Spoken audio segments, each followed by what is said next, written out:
With Mr. Pauly Shore. Please welcome your next guest, Mr. David Lawrence, into the room. Here he is, David Lawrence. Come on down.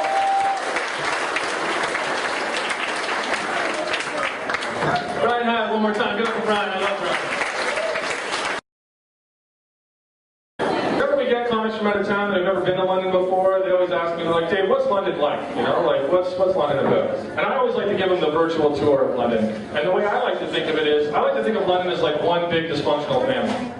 Right? So I always explain it the same way. I'm always like, well, you got the South End. It's kind of like the elder sibling.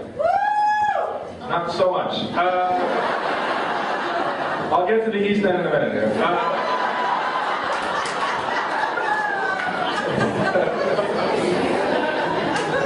got the South End, kind of the elder sibling. They're pretty mellow and reserved and laid back. Then you got the North End, who's, they're kind of a dick, actually. Pretty pompous, uptight, they got a lot of money. Then you got the West End that just wants to fuck everything. Anything with a heartbeat will do. And then you got my old stomach grounds, the East End. Somebody got free tickets.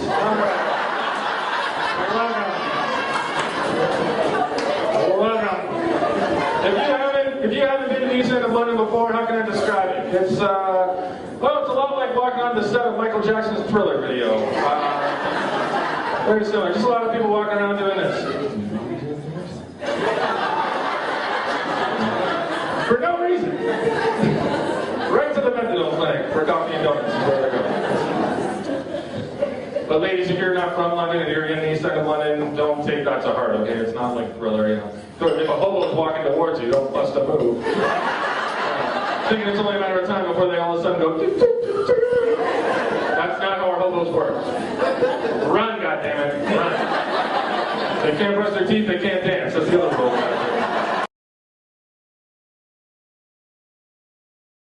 The other day, okay, I've got a 6-year-old, colorblind little brother named Scott. Beats me at a game of Guitar Hero. Like, how fucking good are these kids getting a video game? 6 years old and colorblind. I couldn't fucking believe myself. I was like, what kind of black magic are you fucking working with, douche? And I couldn't let him, I'm 30, he's 6. I can't let him beat me at anything right now. So I had to fucking step it up. I had to get him back. I couldn't let him show me up like that, so I had to fuck with him. So I switched out his Fruit Loops with no-name brand Cheerios. I told him it was like an evolution of the condition, you know, like, oh yeah, Scotty, first you can't see colors and then you can't taste them.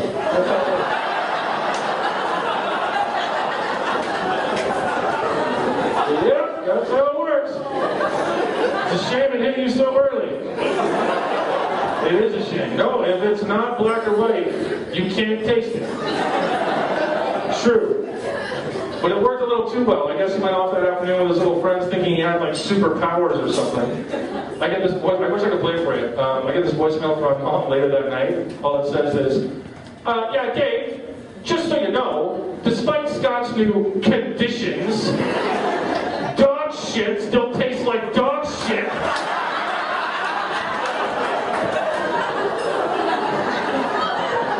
You sick asshole. All I hear is my dad laughing his ass off in the background. It's amazing. So I recently found out I'm going to be a father. My girlfriend is actually with me tonight. She's around. She's very pretty. She's very pretty. Yeah, I found out I'm going to be a daddy, which is really exciting. My first and her first, so we're really excited. It's weird though because I'll be 31 this year, and I've got certainly more friends my age who have had kids by now. And of course, now that I've told them I'm going to have a kid, here comes the fucking advice that I didn't even ask for. Right? Like, every fucking day I talk to one of these nimrods. It's fucking advice after advice. You got to do this, you got to do that, you got to do that. But then my one friend Neil pulled me aside and he's like, you know, Dave. There's a lot of great advice that you've been given by these other guys, but I just want you to know that it's a baby's a lot of responsibility. And I'm like, shut up, the game's on. And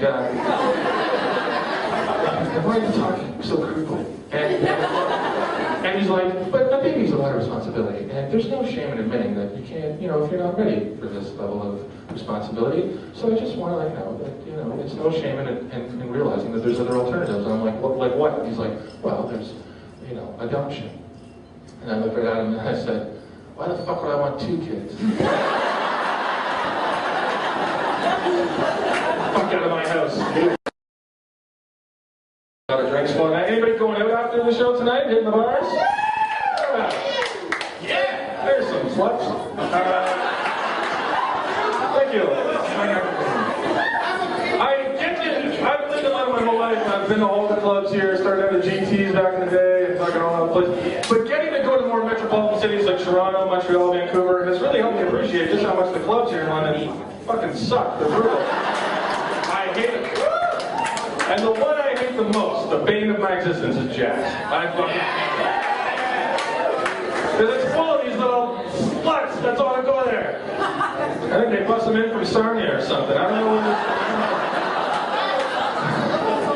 or the school bus from Clark Road took a wrong turn. I don't know.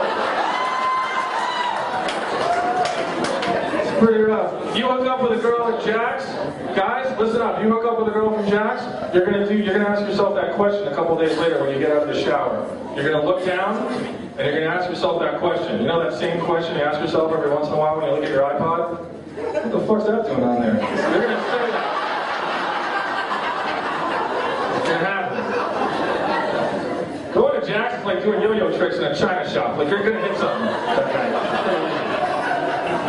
If you see me at Jack's, it's because I owe somebody a favor. That's why I'm at Jack's. And I have to just get fucking obliterated if I go there. Just fucking shit can, right? Just like drink away my wallet, my self-respect, my dignity, everything. And it's brutal, because every once in a while I go home with one of these swamp donkeys. And these girls, I'm a pretty normal guy. These Jack's girls, they want you to do like the dirtiest shit in bed, you know? Like, they're saying shit I'm not prepared for, you know? Like, they look at me and they're like, come on my face. Shit. Of course, I'm hammered, so my response is like, coming right up. No pun intended.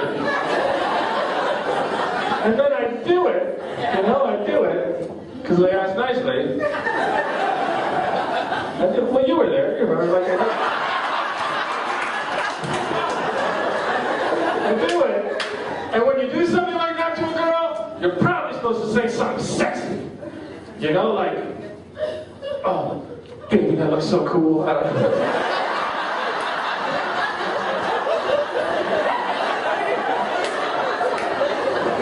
I got 24 hours until my next show to change that line. But again, I'm hammered, so my response is more honest. I'm more like, ew.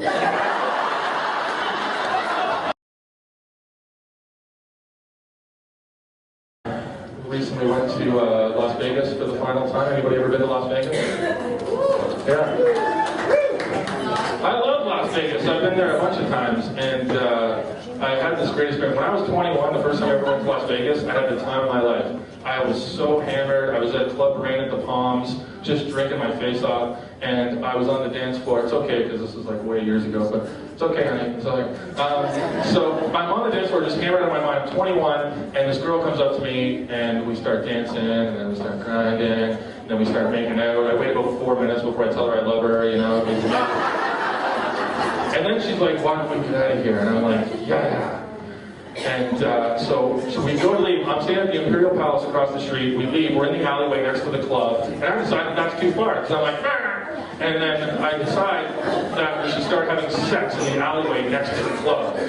So it's real classy, like fan shot classy. Like I got her bent over. I got her beside this building, bent over a dumpster. It's great times, really great times. And I got really wide peripheral vision, so I see these two lights dancing down the alleyway, you know? And then all of a sudden I hear the words, Las Vegas Police Department, gonna need you guys to stop what you're doing. And this was my response without missing a beat. I said, it's okay, officer, I'm wearing a rubber. Thanks for your concern. That's what I said without missing a beat. But then I went about 2.5 words breaths in before I stopped completely and went, wait a minute. What did you mean by you guys? Let me explain. I'm going to give you a free science lesson, okay? It is a scientific fact. You can drink however much you want tonight. Go fucking drink 4 60s of vodka. Drink as much as you want. It's a scientific fact that your blood alcohol percentage will immediately go to 0 if you think you're involved in a homosexual activity. I've never been so sober in my life when I heard those words. My brain just stopped everything. It was like, wait a minute, we need to look into this.